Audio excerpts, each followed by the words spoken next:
दुनिया का इतना बड़ा नाउन किस्म का दहशतगर्द जो है वो आपके मुल्क में आके छुप सकता है और आपके बिलियंस ऑफ डॉलर आपने झोंक दिए, आप कहते हैं टेररिज्म के खिलाफ, और आप कहते हैं दुनिया में सबसे ज्यादा कुर्बानियां आपने दी, और आप कहते हैं सबसे ज्यादा पैसा आपने खर्च किया,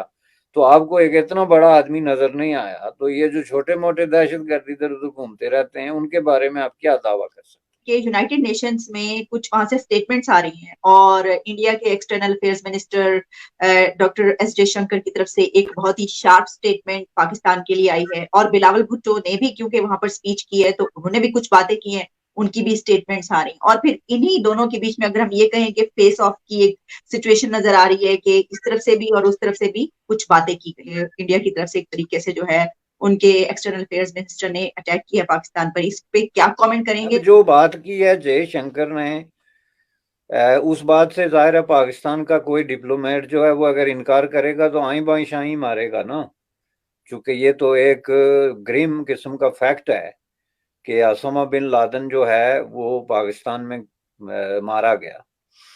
और इस फैक्ट को खुद जो है वो पाकिस्तानी अथॉरिटीज ने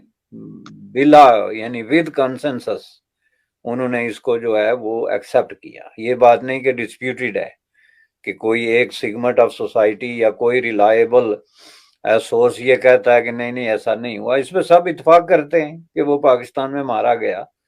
तो अब वो पाकिस्तान में मौजूद था, अब इस पे बहस हो सकती है कि क्या उसने रिफ्यूज लिया हुआ था with the consent of the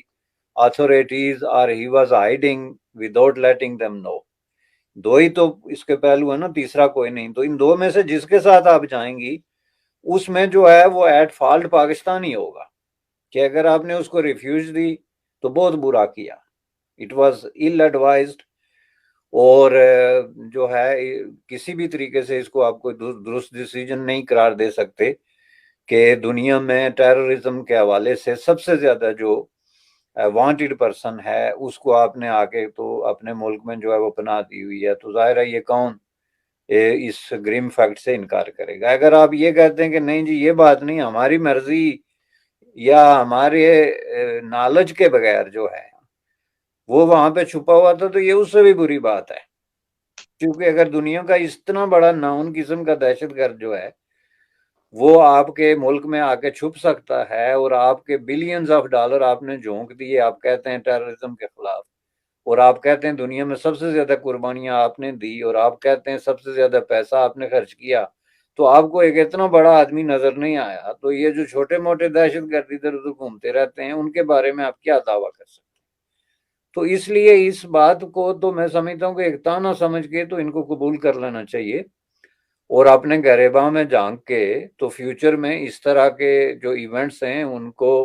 repeat होने से बचाना चाहिए, और ये कोशिश करनी चाहिए कि ऐसा ना हो।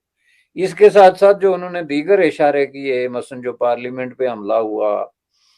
जो इस तरह क्रॉस बॉर्डर इंसिडेंट हुए, ये सारी चीजें हुई, इनको भी इस पे भी किसी को कोई जो है वो डिस्प्यूट किसी ने कभी नहीं किया।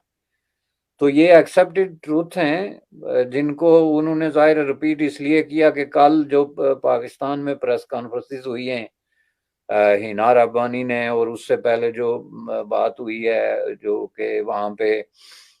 इस इंसिडेंट के हवाले से जोहर टाउन में, कि जिसमें एक ऐसे चीज के साथ इंडिया को जोड़ने की कोशिश की गई जो जिसको लॉजिकली या रेशनली थोड़ा सा एक्सप्लेन करना मैं समझता हूँ कि पाकिस्तान के डिप्लोमेटिक हलकों के लिए एक मुश्किल काम है। कि हाफिज सईद जो है वो 20-30 साल तक दमदनादा फिरता रहा पाकिस्तान के अंदर हर जगह पे जलसों में खताब और जुलूसों में, और हर जगह तो उसको किसी ने नहीं मारा तो अब उसकी फैमिली को मारने के लिए जो है वो इंडिया आ गया। तो ये थोड़ी सी बात जो है मैं समझता हूँ कि समझ में आने वाली नहीं है, जिसकी वजह से